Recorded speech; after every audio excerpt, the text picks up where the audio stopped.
The order arrived without ceremony, and that was the first sign that it wasn't meant to be discussed. Major Thomas Avery was standing beneath the slow rotation of a ceiling fan when the message was handed to him. The air inside the operations hut was thick with the layered smells of damp paper, sweat, and the faint chemical tang of insect repellent that never quite masked the jungle underneath. Outside, the afternoon heat pressed down like weight. Radios murmured in overlapping frequencies, fragments of coordinates and call signs dissolving into static. It was an ordinary day inside a joint operations base carved out of hostile terrain. Ordinary until it wasn't. The paper itself was unremarkable. Standard formatting, standard routing codes. It bore the quiet authority of something that had traveled through many hands before reaching his. He read it once, then again. The wording was careful, clinical, effective immediately, all U.S. Advisory and liaison personnel will cease non-essential observational proximity to attached Australian SAS operational elements. He waited for the rest. There was no rest, no explanation, no justification, no operational security rationale, no reference to classification protocols, just the order. He felt a faint tightening in his chest that he couldn't immediately explain, because observation was the foundation of everything they did. Observation was how doctrine evolved, how tactics improved, how allied forces learned from each other. The entire advisory structure existed for that purpose.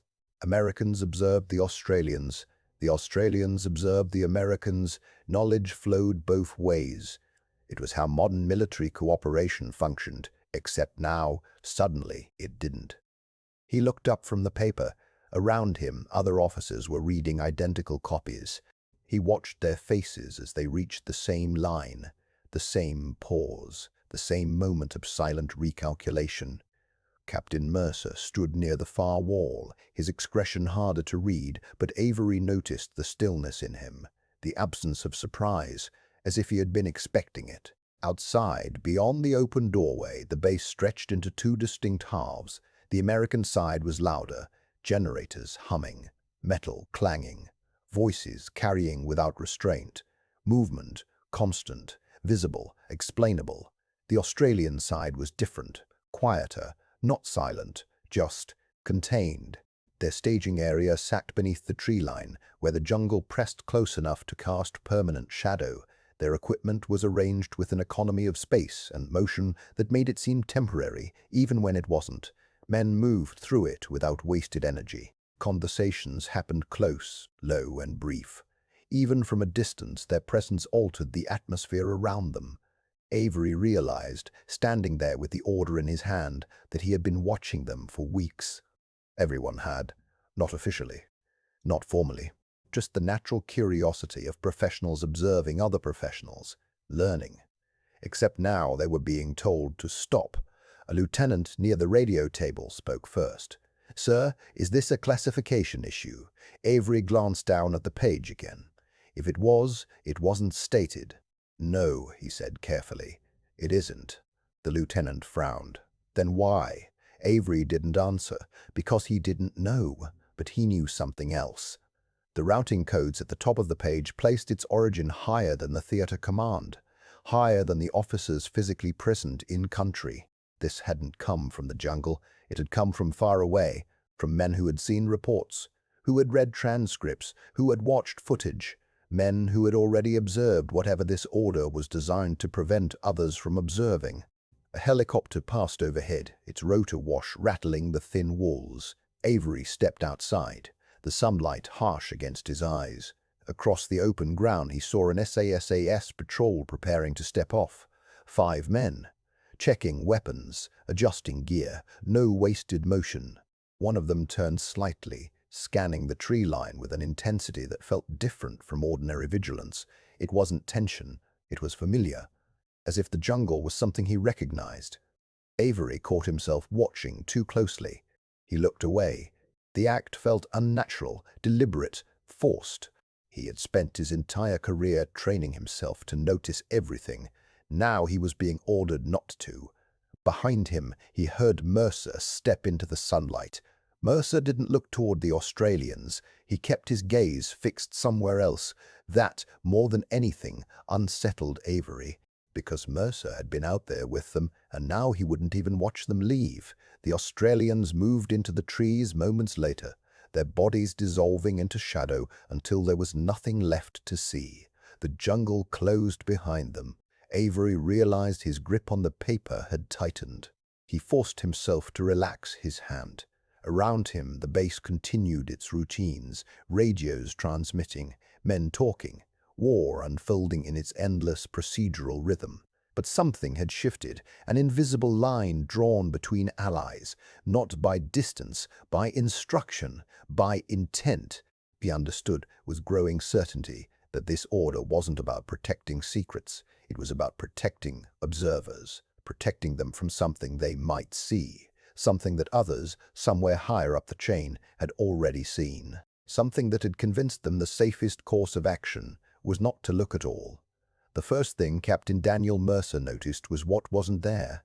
No motivational slogans painted on concrete blast walls. No oversized command boards listing performance metrics in color-coded grids. No stacks of identical rucks lined up in sterile symmetry. The compound housing the Special Air Service Regiment felt stripped down, almost indifferent to spectacle. Functional buildings, weathered timber, vehicles parked without theatrical alignment. It did not project mystique. It projected the economy. Mercer had arrived with the quiet confidence of a U.S. Special Operations liaison, a man raised inside the immense architecture of American capability. He came from a system where specialization branched into subspecialization, where training pipelines were diagrammed like engineering schematics, where redundancy was virtue and scalability was doctrine. American special operations had been built to operate globally, simultaneously, with layered support ISR overhead, medevac on standby, quick reaction forces timed in minutes. The regiment, he had been briefed, was elite. The briefings had not prepared him for the absence of visible complexity. In the equipment shed, he watched operators quietly assemble their kits for a joint reconnaissance cycle. The contrast was not subtle. American loadouts tended to expand toward contingency, extra batteries, secondary optics, alternate communication pathways, contingency breaching tools. Layers upon layers, because American doctrine assumed the possibility of escalation at any moment. Preparedness was expressed through accumulation. The SAS operators selected less. A carbine configured simply, ammunition measured, not hoarded, minimal ancillary equipment. Medical gear compressed into compact pouches. Radios chosen for reliability, not maximum feature sets. The weight differential was measurable, sometimes 15 to 20 pounds lighter than their American counterparts for similar mission profiles. Mercer felt the discomfort register before he could articulate it. In his world, lightness could mean vulnerability. Here, lightness appeared to mean freedom. Across the yard stood Sergeant Callum Blue Hartley, a veteran operator whose presence carried none of the aggressive theatricality Mercer had seen in some elite units. Hartley moved with unforced efficiency, sleeves casually rolled, rifle handled like a familiar tool, not an icon. He spoke rarely, but when he did, it was quiet enough that others leaned in rather than projecting outward. Selection, Mercer would later learn, was not designed to produce visible dominance. It was designed to produce internal compression. The regiment's selection process had been engineered to filter not only for endurance and aggression, but for ambiguity tolerance. Candidates were placed in extended solo navigation exercises where sleep eroded judgment and terrain erased orientation. They were evaluated not on raw physical output alone, but on how they behaved when no one was instructing them. Could they make decisions without reassurance? Could they remain precise under isolation? Could they accept that sometimes no immediate extraction was coming? The attrition rates told part of the story. Historically, more than half of candidates failed to complete selection cycles. But the more important metric was psychological filtration. The system was not searching for the loudest or the strongest. It was searching for the man who remained cognitively stable when the map stopped making sense. American Special Operations selection was grueling, but it was built within a broader ecosystem that anticipated support. The architecture assumed layered enablers, logistics chains, intelligence fusion cells, air assets on call. The individual operator was exceptional, yes, but he was exceptional inside a machine designed to multiply him. The SAS model was different at the foundation. It was constructed for a nation that would never possess endless mass. It assumed distance from home. It assumed small teams operating forward with limited reinforcement. Violence in that philosophy was not a scalable resource. It was a precision instrument. Applied narrowly, withdrawn immediately, never broadcast unnecessarily. Mercer saw this philosophy in the way planning meetings unfolded. American briefs often expanded outward multiple branches and sequels, contingencies, stacked in cascading flowcharts. The SAS planning cycle felt compressed, objectives defined, likely enemy behavior sketched from pattern familiarity rather than exhaustive modeling. Exit points identified early, not as afterthoughts. There was an implicit trust in the operator's judgment at the edge. On the first joint rehearsal, Mercer watched as Hartley adjusted a patrol route without requesting formal approval. A subtle change 15 degrees off the original axis, bending the team along a contour line instead of cutting through it. When Mercer asked why, the answer was simple. Wind will carry us downhill this time of night. No satellite feed. No meteorological attachment, just accumulated terrain literacy. In American doctrine, such adjustments would be communicated up the chain, synchronized with adjacent units. Here, autonomy was embedded. The regiment had been built around the assumption that decentralization was not a risk, it was a necessity. The difference was not superiority. It was incompatible at the design level. American Special Operations Forces were optimized for integration within a vast system. The SAS was optimized for independence within constraint. One architecture valued scalability, the other valued compression. One assumed abundance, the other assumed scarcity. Mercer felt something he struggled to categorize. It was not intimidation, it was not admiration alone. It was the uneasy recognition that his own system, immense, sophisticated, resource-dense, might be over-engineered for certain environments. That complexity, in some terrains, could become friction. He noticed the silence most of all.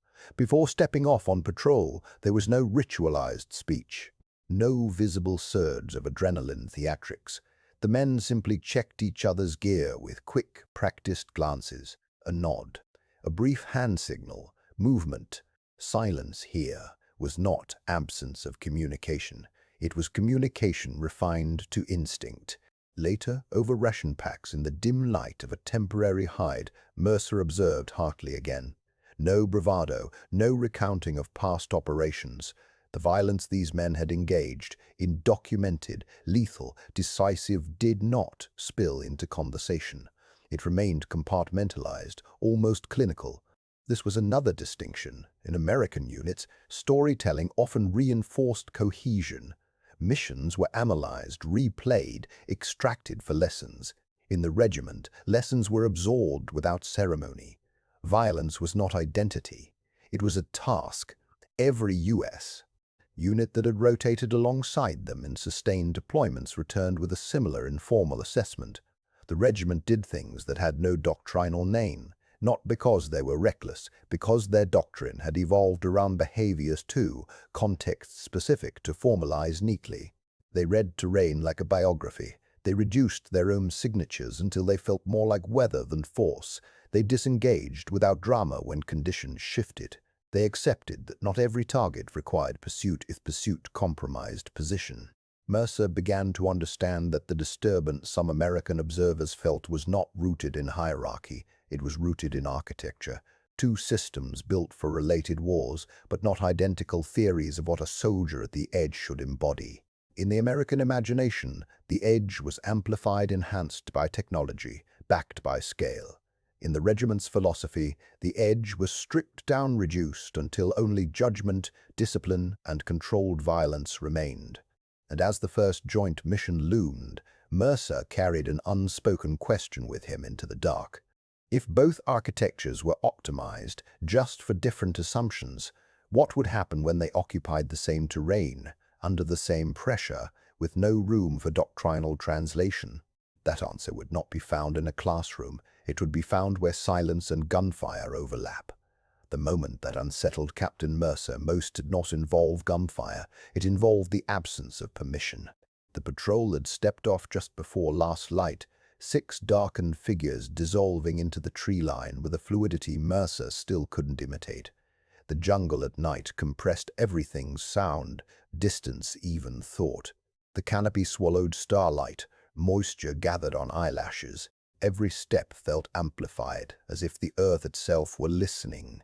American rules of engagement architecture was built around clarity, identify, confirm hostile intent, escalate deliberately, report. Higher command retained visibility and therefore control. In training, that structure felt ethical, civilized. It created layers between impulse and action. Out here, those layers evaporated. Mercer felt it first when the patrol commander, Sergeant Callan, compact and almost unnervingly calm, halted with a subtle lift of his fist. No whisper, no explanation, just stillness. Minutes passed. Then Mercer heard it, fabric brushing bark somewhere ahead. A faint metallic tap. Movement. In American doctrine, the next step would be structured. Establish visual confirmation, relay contact up the chain, prepare controlled engagement if criteria are met. Callan did none of that. He shifted 2 meters left, barely disturbing the undergrowth, and fired a single suppressed round into the darkness. The jungle inhaled. No shouted challenge, no illumination, no second volley. Just one muted crack, and then a body collapsing somewhere beyond visible range. Mercer's pulse hammered in his throat. He waited for the follow-up procedures drilled into him for years: clear the objective, secure weapons, search for intelligence, establish 360-degree security, report up. Instead, Callan's hand cut sharply to the right. Displacement. Within seconds they were moving, not backward but diagonally upslope. No attempt to confirm the kill. No attempt to seize equipment. The engagement had lasted perhaps 3 seconds. Mercer's training screamed unfinished business. Callan's doctrine considered it complete. Later, in the dim red glow of a covered lamp, Mercer confronted him carefully. There had been no verbal confirmation of hostile intent. No formal identification process. In American terms, it flirted with violation. Callan listened without defensiveness. "If he's out here at this hour on that trail," he said quietly, "he's not collecting firewood." The statement unsettled Mercer, not because it was careless, but because it was based on pattern, not protocol. This was the fracture. American rules were built to standardize judgment, to ensure that force application could be audited and justified from afar. They were designed for supervision. Callan's patrol operated on cultivated intuition. Pattern recognition accumulated through months in the same terrain, watching the same routes, mapping movement rhythms, invisible to anyone rotating through for 90 days. Target selection here was less about immediate hostile gestures and more about contextual improbability. Who moved where, at what hour, in what spacing? To American command, that registered as unsupervised autonomy. To the patrol, it was environmental literacy. The disturbance deepened over subsequent operations. One night, they positioned themselves within 20 meters of a known transit path. 20 meters. In American training, that distance triggered red flags too close for early warning. Too little reaction time if compromised. Mercer lay prone in damp soil, the smell of rot thick in his nostrils, and felt the proximity like pressure against his ribs. He could hear enemy voices later that night, low, conversational, unaware. American doctrine would have favored a shaped ambush. Claymores, coordinated crossfire, maximized lethality. Callan let the first 3 men pass untouched. He waited for the fourth, a single suppressed burst. The rear man collapsed without a sound. The column ahead hesitated, confused but not yet aware of direction. Before the confusion resolved, the patrol melted backward into blackness. No attempt to annihilate the group, no pursuit. Mercer's instinct said it was a missed opportunity. From the enemy's perspective, it was something worse. Later intercepts would reveal fractured radio traffic, reports of unseen forces operating in unknown numbers, estimates inflated by fear, patrol spacing increased, movement slowed. What had been a confident corridor became tentative. Callan hadn't aimed to destroy the column, he aimed to infect it. Years later, in a climate-controlled office far from the humidity and insects, a defense analyst named Dr. Halverson reviewed those same reports. At the time, the official after-action summary praised effective joint disruption operations. It quantified enemy movement reduction 37% over 6 weeks. It noted low friendly casualties. What it did not describe in detail was the method. Halverson noticed the omission decades later while cross-referencing field logs with public summaries. The language had been sanitized. Engagements described as brief contact lacked explanation of proximity, of initiation without layered authorization, of deliberate refusal to exploit bodies for intelligence. Someone had made editorial decisions, not to conceal failure, but to avoid codifying deviation. Back in the jungle, Mercer's unease slowly shifted shape. He began noticing what he had initially missed. The patrol's apparent recklessness was bound by invisible calculations. They did not fire impulsively. They fired when environmental patterns aligned.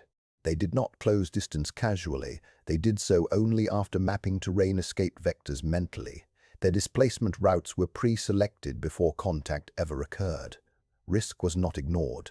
It was internalized. American doctrine externalized risk management layers of communication, oversight, redundancy. The Australians carried it internally, absorbed into the patrol commander's mind. That absorption had a cost. Mercer watched Callan after one particularly tense night, sitting alone beneath the faintest sliver of filtered moonlight. The man's face was unreadable, but his stillness carried weight. Decision-making without consultation meant consequence without diffusion. If a judgment proved wrong, there would be no committee to share blame.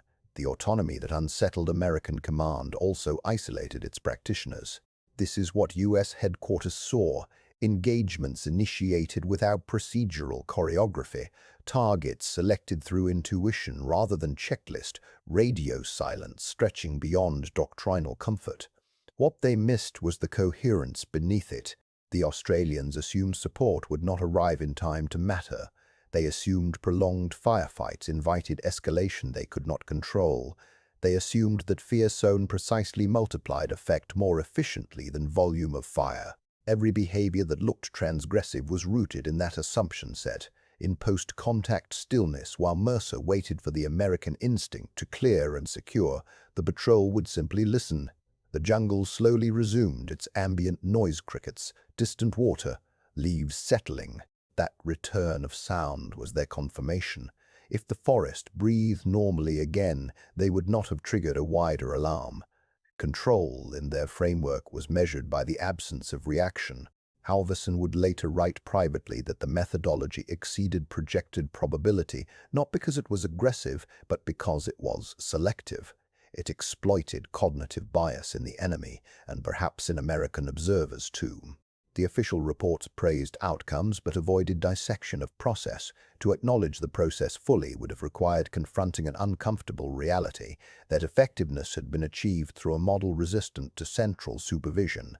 Institutions built on visibility struggled to endorse invisibility as doctrine, and so the behaviors remained anecdotes rather than curriculum. Mercer, lying in that damp darkness years earlier, could not have articulated any of this. He only knew that what felt alarming on first contact slowly began to resemble elegance. Not safer, not morally simpler, but coherent. And that coherence, the realization that two opposing readings of the same action could both hold truth, is what turned his disturbance into reluctant admiration. The reports never fully explained why projected probability had been exceeded, but in the silence between shots, in the deliberate choice not to escalate, in the discipline to vanish instead of dominate, the answer had been there all along, untranslated, and perhaps intentionally left that way. The first man to admit something had shifted was not Junior, not inexperienced, not prone to exaggeration. He had spent years inside the tight, selective corridors of 1st Special Forces Operational Detachment Delta, where competence is currency and doubt is quietly burned away through repetition. He had moved through cities in Iraq and valleys in Afghanistan with the kind of operational confidence that comes from surviving close calls and correcting mistakes in real time. His professional identity was not fragile. It had been tested, and yet he would later describe a single, almost invisible moment on a joint patrol with the Special Air Service that unsettled him more than any firefight. It wasn't violence, it was how they stood. The patrol was moving through a narrow irrigation corridor at dusk, mud walls shoulder-high on either side, the air thick with the smell of stagnant water and crushed vegetation.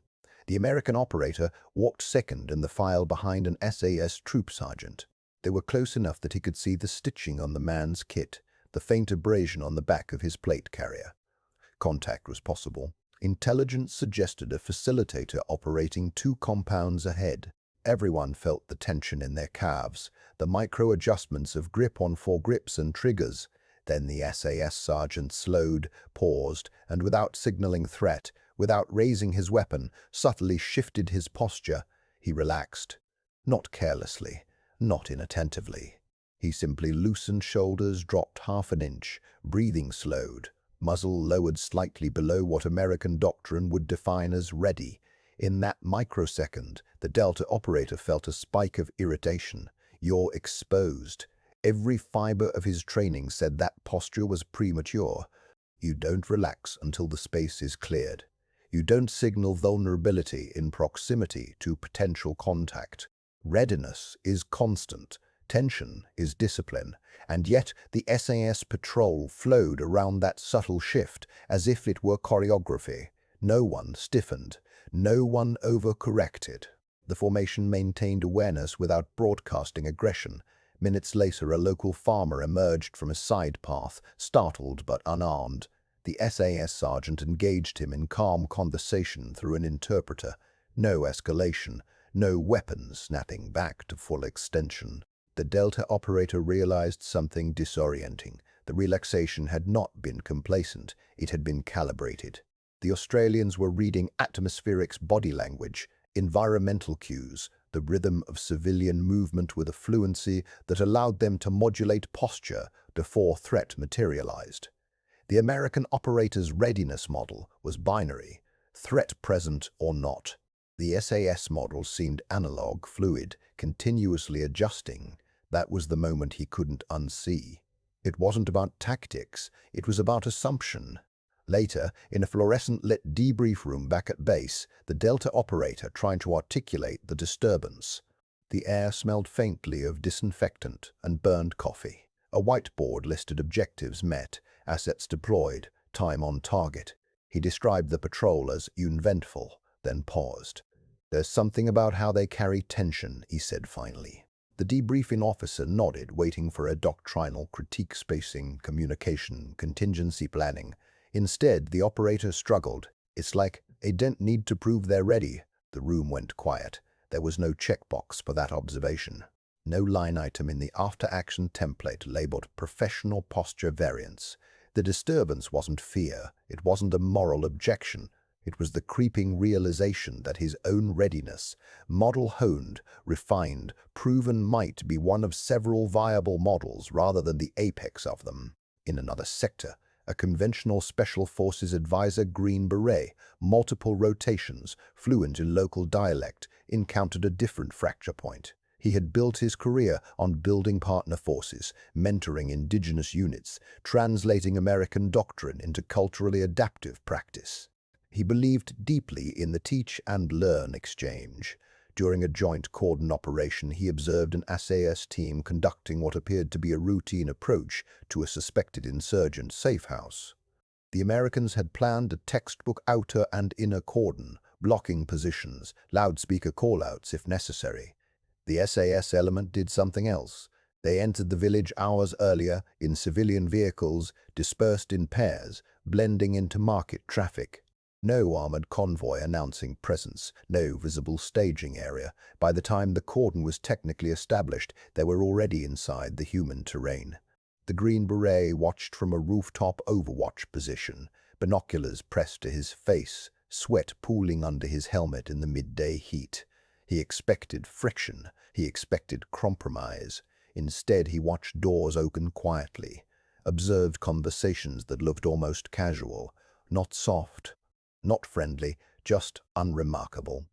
When the target was isolated and detained, there was no kinetic surge, no breach blast. The operation concluded with minimal disruption to the surrounding block. From a metric standpoint, it was exemplary. Yet the advisor felt a flicker of professional displacement. He had spent years teaching partner units to execute visible control to deter insurgent presence, show force, establish dominance, signal capability. Here was a model that achieved compliance through near invisibility. Later, in his own debrief, he attempted to frame the observation constructively. "They're comfortable being unseen," he said. His commander responded pragmatically. Different national caveats, different optics. But that explanation felt incomplete. The advisor's discomfort wasn't about optics, it was about scale, about whether American reliance on visible control had inadvertently created patterns insurgents could anticipate. Watching the SAS operate, he felt as though he had glimpsed an alternate doctrine, one not codified in American field manuals. The third witness sat further from the dust and noise, but felt the destabilization just as sharply. A senior intelligence liaison embedded within a joint task force responsible for fusing signals, intercepts with human intelligence.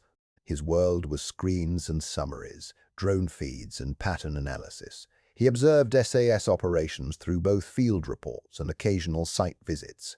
What unsettled him was not their aggression or restraint, but their information appetite. After one joint action resulting in multiple enemies killed, he noticed something subtle in the reporting. The SAS after-action summary included behavioral observations about bystanders' micro-expressions, shifts in village mood, subtle changes in foot traffic patterns the day after the operation. It was qualitative, almost anthropological. American reports from similar engagements prioritized quantifiable outputs, enemy KIA, weapons recovered, biometric enrollments, time to objective completion. The liaison realized that the SAS were integrating atmospherics into operational feedback loops in a way American reporting templates did not formally require. It wasn't that Americans ignored the atmosphere, it was that they didn't institutionalize its documentation. In a secure briefing room illuminated by projector glow, the liaison compared datasets side by side. The difference was not dramatic, it was granular. And yet, those granular suggested an entirely different feedback mechanism shaping future operations. He felt something unsettling bloom in his chest, not doubt about American capability, but awareness of an unseen variable. He later described it as discovering we were optimizing a model we didn't know was incomplete. Across these three witnesses, Delta operator, Green Beret advisor, intelligence liaison, the same psychological profile emerged. No one felt morally outraged. No one felt physically endangered beyond normal parameters. They felt reframed. Professional certainty, the quiet backbone of elite identity, had shifted under their feet without any external failure to blame. The SAS remained largely silent in this narrative. They did not explain their posture. They did not publish comparative white papers. They simply operated, and in operating, exposed assumptions. In private conversations, multiple American personnel independently referenced that same micro-moment on patrol, the subtle relaxation before the farmer emerged. It became shorthand. That posture thing. It represented more than body language. It symbolized an operational philosophy that treated tension as adjustable rather than constant, presence as fluid rather than fixed. When some American observers began requesting to embed less frequently, it was not out of resentment toward the SAS, it was self-protection. Because watching too closely forced a confrontation with unexamined premises, about readiness, about visibility, about how dominance is signaled and when it should be withheld. The so-called directive to stop watching them did not shield the SAS from scrutiny. It shielded American personnel from a professional identity crisis. Their debrief frameworks were not designed to process. Under fluorescent lights, inside rooms built to categorize success and failure in clean columns, there was no box for recalibrated worldview. And so the witnesses carried it quietly, not as trauma, as revelation. The directive did not begin as an order. It began as a phone call no one logged.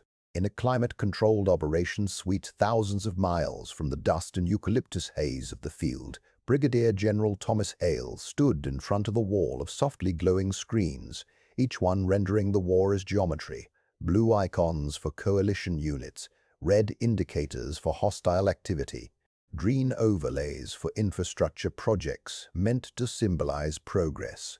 From that altitude, conflict looked almost elegant.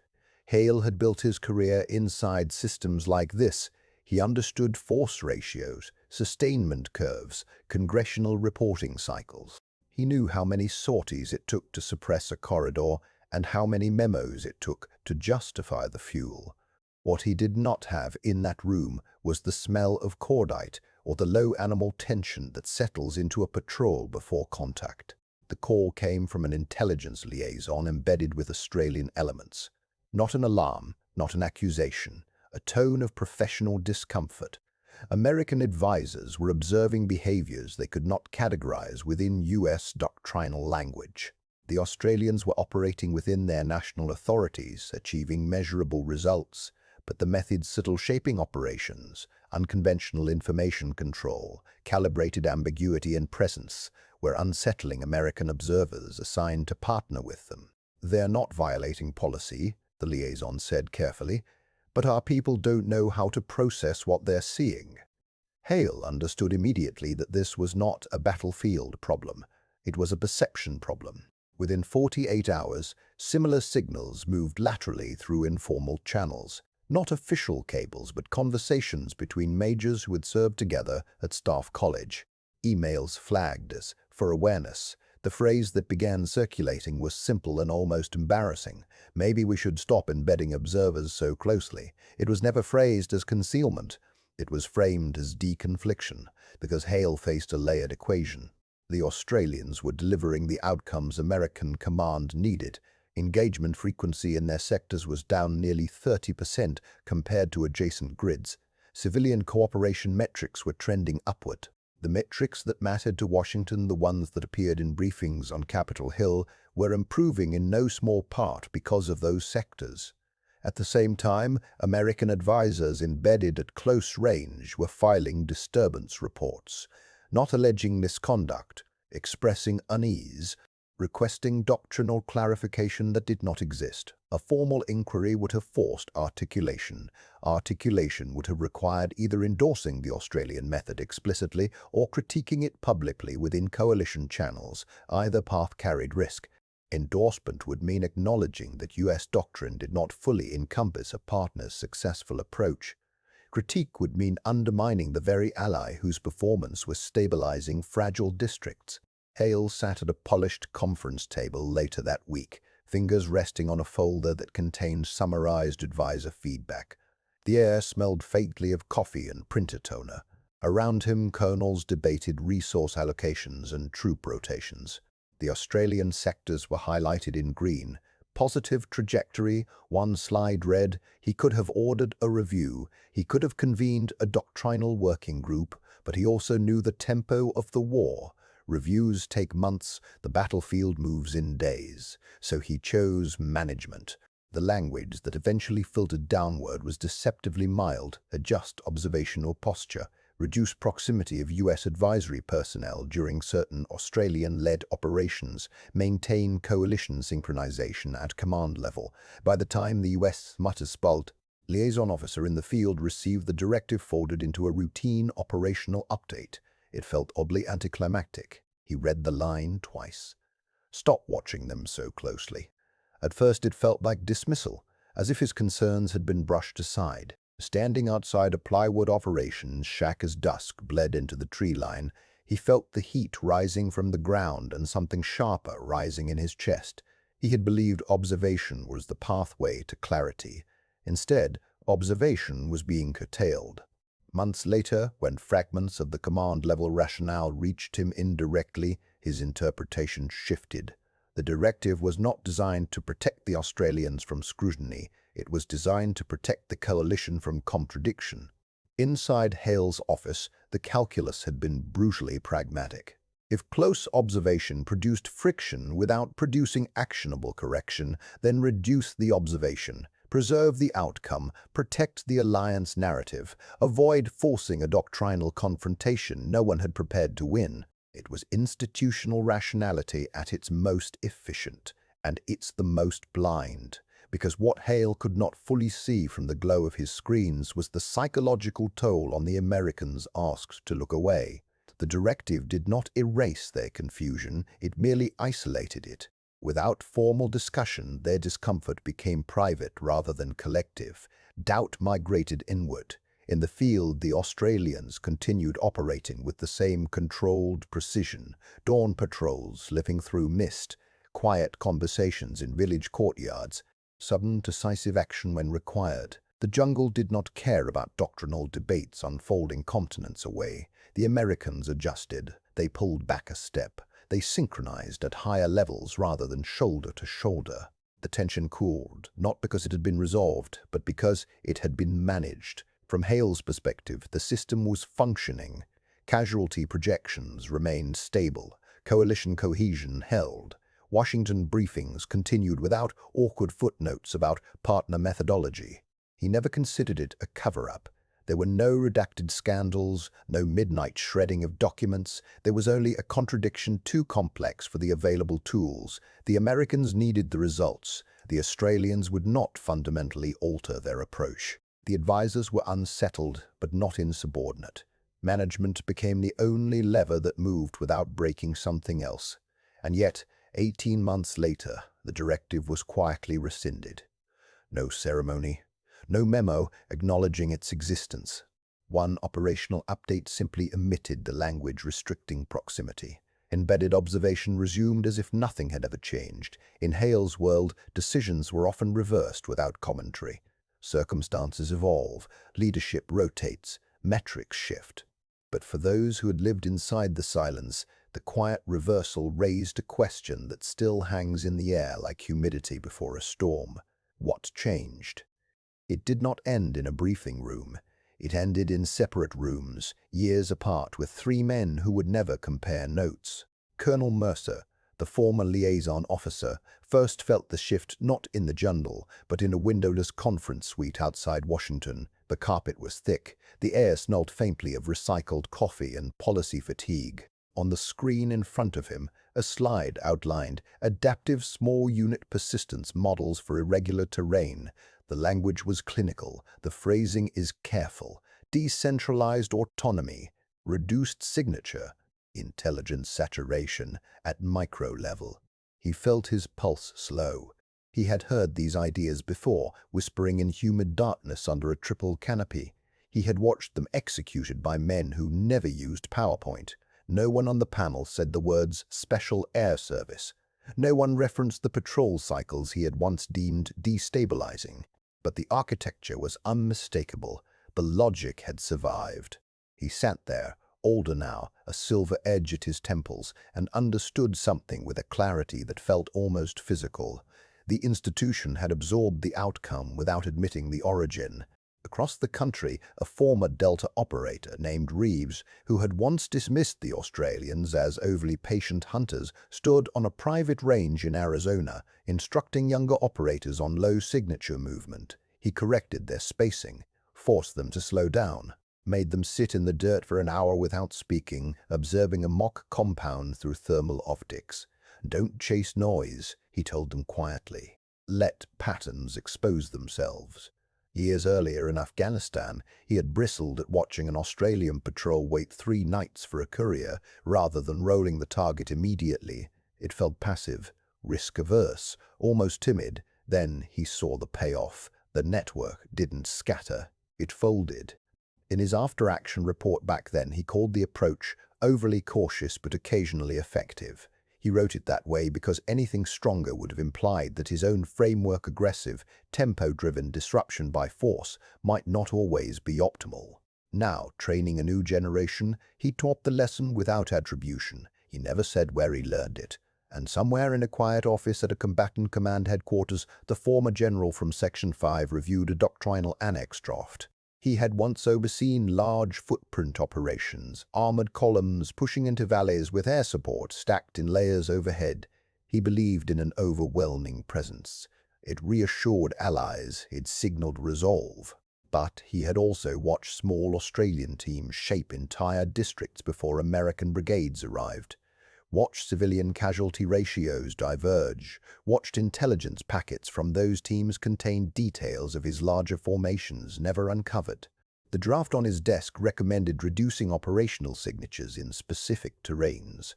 It advocated for embedding longer before kinetic engagement. It suggested empowering junior leaders with greater autonomous authority in culturally complex environments. He approved it, not because it was revolutionary, because it was overdue. And yet, even in that moment, he knew what it would not become. It would not become a wholesale institutional pivot. It would not erase procurement cycles built around scale. It would not rewrite career incentives that reward command of large formations over mastery of small team intimacy. It would be an annex, a refinement, a nod towards something glimpsed but not fully embraced. 3 men, 3 recognitions, none of them are in the same room. That separation is the story. Individually, they had arrived at the same private conclusion. The methodology they were once ordered to observe, then quietly step away from, had revealed structural truths about irregular war. It demonstrated that scale can dilute precision, that visibility can undermine inevitability, that patience, in certain terrains, is not hesitation but compression of time. Collectively, however, their institution moved differently. Large organizations metabolize lessons selectively. They extract tactics but resist philosophy. They borrow technique without surrendering identity. It is not malice, it is gravity. To fully adopt what they had witnessed would require acknowledging that a smaller Allied force had not simply complemented American power, but, in certain environments, outperformed its assumptions. That kind of acknowledgement threatens hierarchy, and so the admission remained partial. In private conversations over whiskey at reunions, Mercer would admit that his reassignment request had been driven by discomfort with being wrong. Reeves would concede that he had mistaken patience for weakness. The general would quietly tell a junior officer that we don't always need a brigade to solve a village. None of them filed a manifesto. None of them connected their realizations into a unified critique. Their recognitions ran parallel, never intersecting. Meanwhile, the Special Air Service and its Australian counterpart remained what they had always been, anomalies inside systems built for scale. Their effectiveness existed in a register that resisted easy translation to bureaucratic language. How do you quantify inevitability?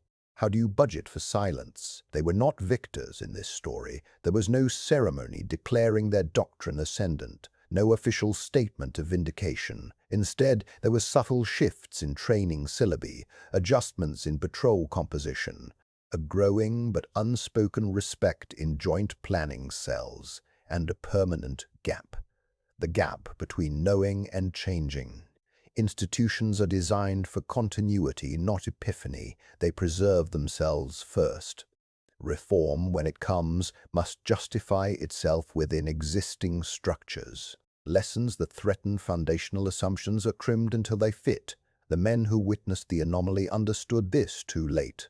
Understanding something completely while watching the machine continue unchanged produces a particular kind of quiet ache. Not outrage, not triumph. Clarity without consequence. In the end, the admission that mattered most was never written into policy. It lived in muscle memory, in how a patrol leader chose to wait one more night, in how a commander hesitated before deploying overwhelming force, in how a training instructor told his students to listen longer than doctrine required. The institution never fully said it, but individuals did, and perhaps that is the most honest outcome history allows, because anomalies are not meant to be absorbed completely. They exist to reveal the edges of a system's imagination.